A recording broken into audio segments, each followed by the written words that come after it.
So what did we learn this week about cruel control in Modern?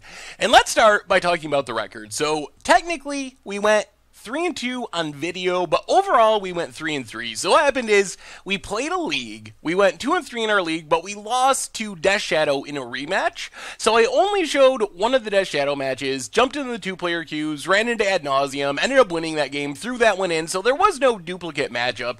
So technically 3-3 overall, 2-3 in the league, and I don't know what to say about the deck. I feel like the deck is really solid and really good. I mean, it comes from Wafotapa, who's one of the best control players and builders in the whole world. So I'm not going to quibble over the deck building or be like, hey, this is probably wrong. To me, it felt weird not to have Thought Seizes or Inquisitions or anything like that. But I'm going to trust that Wafotapa probably knows how to build Grixis control for Modern better than I do, because he is just a control master. So we're not going to quibble about the deck, but what I wanted to talk about was I feel like this deck maybe didn't tell us a whole lot about cruel control in Modern, but it told us a lot about control as an archetype in Modern. So if you look at our matches, we legitimately lost to Death Shadow in a match that you didn't see, the replay match from the league. But then our other two losses, we lost to Living End and we lost to Mill. And I feel like both of those matches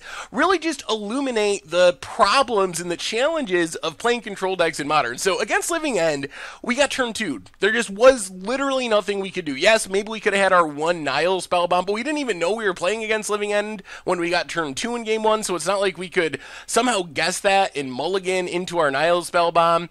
But basically, our opponent just played a land, cycled something, untapped, did some more cycling, was able to Simian Spirit Guide, Living End, and we just lost the game. Literally on turn 2. I mean, essentially on turn 2. They had two huge creatures, but literally it was, what, turn 3 or turn 4? We were physically dead. And sometimes that's just going to happen. Modern is a really powerful, really fast format with a ton of different decks that are all very good at attacking, but in very different ways. So it's very, very hard for a control deck to have answers to everything. We got a lot of answers. We got wide answers. That's why you see all these crazy, like, one-of spell snares, a couple of mana leagues, a little bit of this, a little bit of that, and engineered exposed system damnations. The scatterness of the deck is trying to give the deck answers to everything it could possibly need an answer for, and I feel like we do a good job of doing that, but Modern is just so wide and has so many different, very powerful things going on that it's super hard to have your answers line up right with every single deck in the format. So if you play a deck like Cruel Control, even the perfect Cruel Control deck, you're going to run into Living End every once in a while, or another deck, and you're just going to lose because your opponent had a really good hand, it did something really powerful, and you didn't have the right answer. So that's the thing that's going to happen.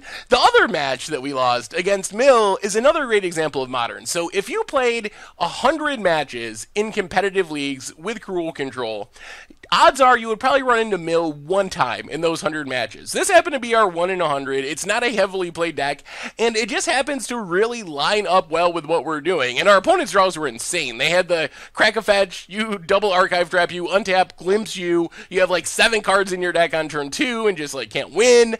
So I feel like the Mill match really just shows how many decks there are in Modern. It kind of reconfirms what we were talking about before. It's just a deck that you can't build for. Like, could we build Cruel Control to beat Mill every time? Yes, we could do that. Can we build Cruel Control in the Modern format with so many different decks designed to fight against Mill? Not really, because we're only going to play against Mill 1 in every 100 matches or something, so we can't really dedicate our sideboard slots, like take out our Fulminator Mage and play some anti-Mill cards. We can't really do that, because we're going to play Tron more often. We can't really take out, cards that are good in other matchups to try to fight against Mill, because Mill just isn't that popular.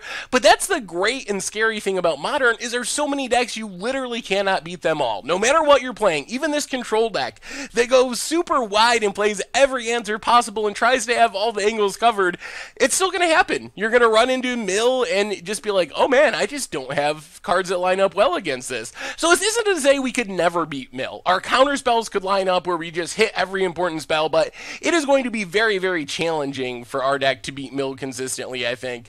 So I don't know. I feel like, as far as the deck itself, like I said, it's from Wafatapa. He knows what he's doing. I'm going to trust that the deck is pretty solid, and it felt pretty solid to me. I will say that Cruel Ultimatum, I don't know, I'm not completely sold on it. We had one match where it was awesome against the Esper, Goryo's Vengeance, Obsidat deck. It was insane. We cast it a bunch of times. It won us the game.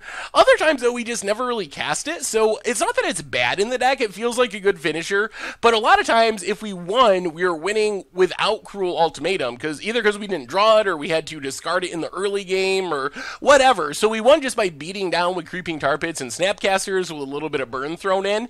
But maybe it's fine to have Cruel Ultimatum just be a once in a while when the game happens to line up in a certain way. And part of the beauty of playing a deck like this, we have the ops, we have ways to cycle through our deck with Think Twices and Cryptic commands. So having a couple of Cruel Ultimatums, even if they don't end up being awesome, you know, I don't think it really costs the deck that much, because we can scry them to the bottom or just brute force card draw our way through them, discard them to opposing Lilianas and so on and whatnot. So when they're good, they're really, really good in game winning, but they weren't good in that many of our matchups, actually, and we didn't cast them in that many of our matchups. The other thing that felt weird to me is not having main deck discard, but like I said, I'm going to trust that Wafatapa knows what he's doing, probably better than I do when it comes to building a Grixis control deck for Modern.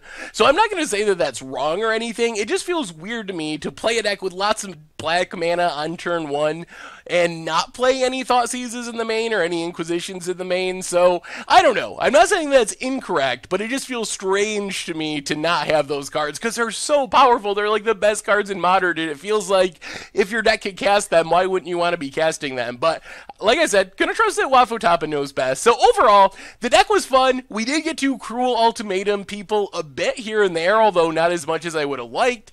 But I feel like this is a really solid control deck. If you want a control deck for Modern, definitely recommend picking it up, but be warned, like we were talking about earlier, there's a lot of decks in Modern, a lot of powerful decks, and no matter how well you build your control deck, you're just going to run into some fringe matchups that are going to be very challenging, or some specific hands from specific decks where they turn to you, and it's not that your deck is bad or that you played bad, that's just what Modern is. So learn to embrace that aspect of Modern, because that's what the format is about, and no matter how well you build and tune your deck, that's going to happen because you literally don't have enough slots in your deck and sideboard slots in your deck to cover every possible angle of every possible hand of every possible deck in the format. There's just too many. In Standard, you can do that when there's like 5 decks and only like 3 important decks.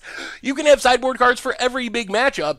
Doesn't work that way in Modern, and you don't have as many catch-alls like Force of Will and whatnot as you have in Legacy. So that's one of the unique aspects of the format. So just be warned if you pick it up. That will happen sometimes. You will run into mill or similar matchups where it's just like, oh my goodness, this isn't going to work out. You will run into those hands where you just get stormed off on like turn 2 and you're like, what was I supposed to do? I only have 1 land, like we saw against Living End. That's going to happen sometimes, but that's what Modern's all about. So anyway, I hope you enjoyed it. Cruel Control for Modern.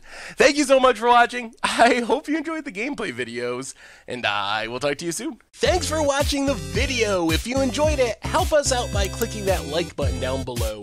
And to keep up on all the latest and greatest, click that subscribe button. And don't forget to hit that bell icon to get alerts whenever we have new videos. And if you want to, check out some of our other sweet videos here and here.